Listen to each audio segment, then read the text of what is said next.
Okay, sixth graders. The point of our lesson today is to further develop the most important parts of your stories and to add new moments from the past, or maybe even to connect to the future that fit with the most meaningful part of your story.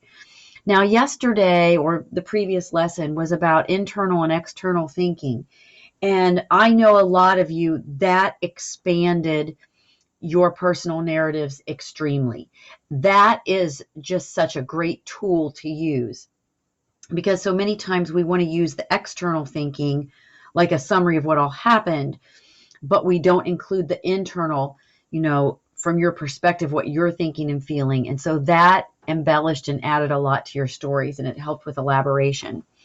So today's is almost, you might say, a fine tuning of where you're incorporating more details.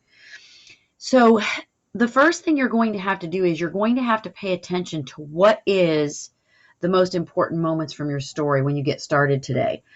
And for me, when I think about the most important moments, they're the ones that fit with like the theme, like the message.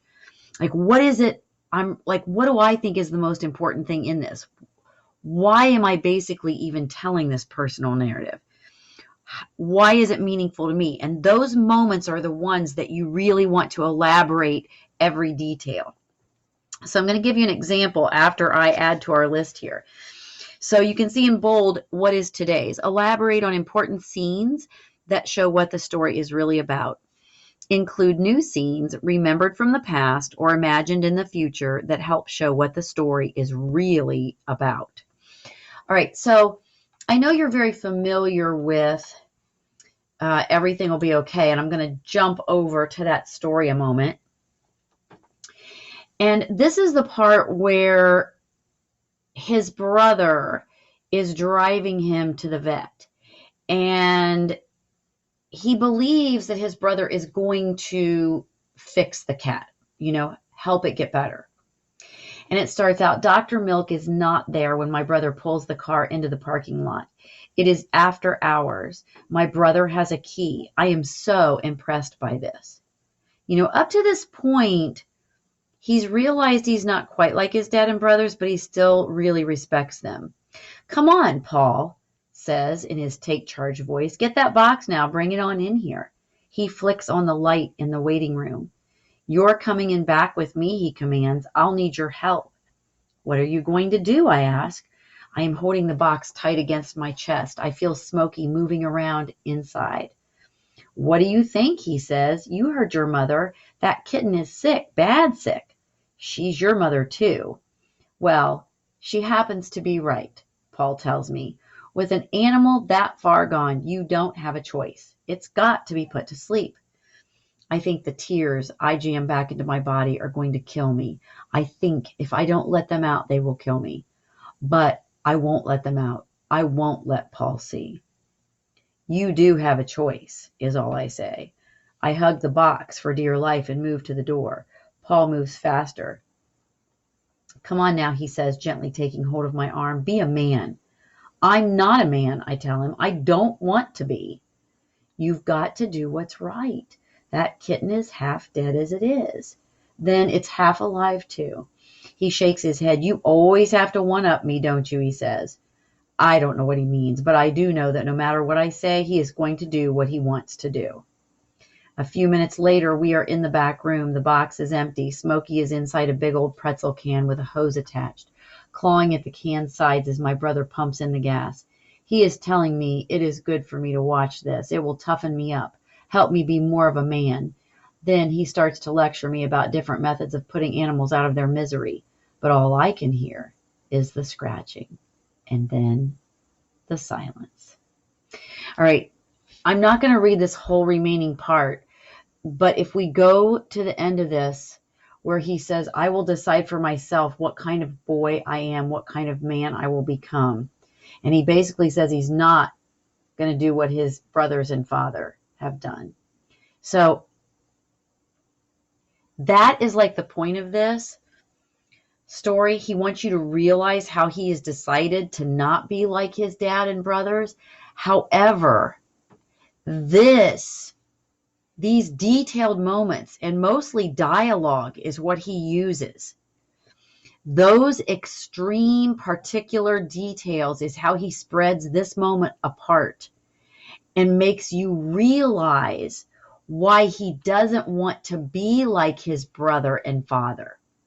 This is the part, all right through here, that is so important. If he had just said, my brother took the kitten to the vet and then put gas in the can and killed him, we wouldn't have near the emotions and the feelings just like he went through. We wouldn't understand exactly why he feels the way he does. That's what you have to decide in your own personal narratives. What part for you is the most important part where you feel like you have to know, or you can realize like what the point of this whole narrative is.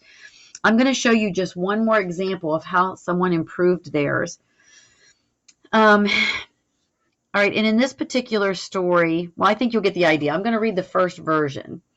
Dad motioned Allison and me closer, the new garden hose tucked under his arm. Let me see if I can make this a little bigger. It's a little better. He begins to say, girls, you can do the watering for me, but there are a few important rules. Immediately, I looked at Allison and rolled my eyes and puffed out my cheeks, annoyed that he was starting one of his lectures. Allison giggled, but Dad's face was stern when I turned back around. Okay, Dad, I said quickly. I'm listening as my father began another one of his long explanations. I sighed and thought, here we go again. And then I began to tune him out, letting my mind wander to what Allison and I would play with the new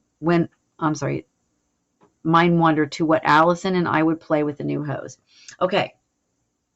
Now, the point here in this next part, we're going to see how the revisions worked out.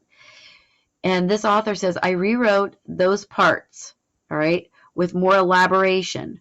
For example, our chart says to climb right into the story and experience it as you write. That's the first thing I tried to do. I closed my eyes, took myself back in time to that moment in the yard, and I tried to shift my focus from what I was doing and saying and thinking to showing my father's small actions and exact words. All right, so here we go.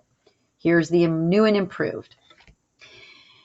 Dad's face was stern when I turned back around, but then he took one of his deep breaths and relaxed his face. Instead of continuing his explanation, he put the hose down and bent his tall frame over me to come down to my height. Dad kept his eyes on mine and spoke softly. You need to show me that I can feel comfortable leaving you in charge for a little while. If you can't even listen to my directions, Dad trailed off. But his eyes searched mine. I leaned in, matching my expression to his serious one, wanting him to see that he could trust me. I could do it. I could be in charge. Okay, Dad, I said quickly. I'm listening. It's okay. Go ahead. But as my father began another one of his long explanations, I couldn't help but think, here we go again.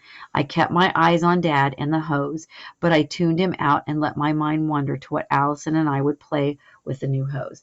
All right, now, here is exactly what this person did. They gave you that intense moment of the relationship of Dad and his daughter. We didn't have that in the first one. We didn't have the part where he comes down to eye level and he really tries to explain to her why he is doing what he's doing. And that makes it different. All right. It makes so that you understand they do have a good relationship. And even though she rolls her eyeballs, she really does care what her dad thinks and she respects him.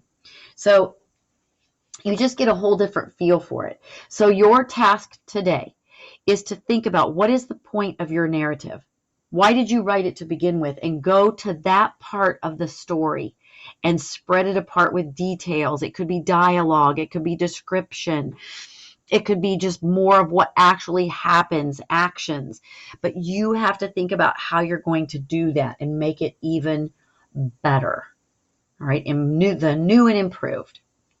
All right, sixth graders, it's time to get to work. I'm signing off.